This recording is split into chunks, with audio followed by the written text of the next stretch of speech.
Very nice. Delicious. This is nice with cheese on top.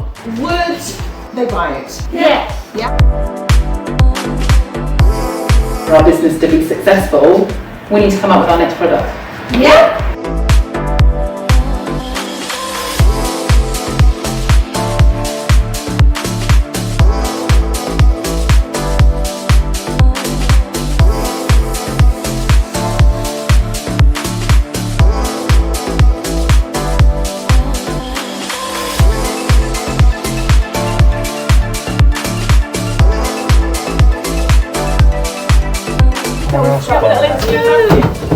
Listen, if I had taken the cling film off, probably the same Ollie, thing. turn that camera off.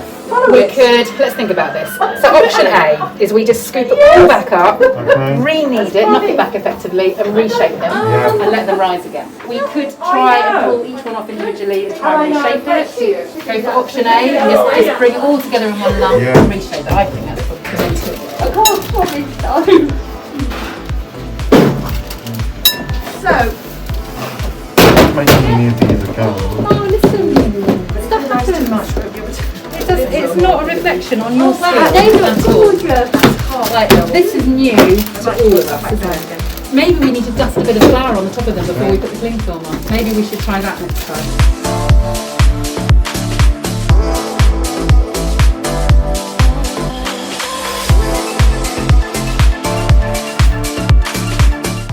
The taste more sweeter than the solid. The mushy bits are sweeter, isn't it?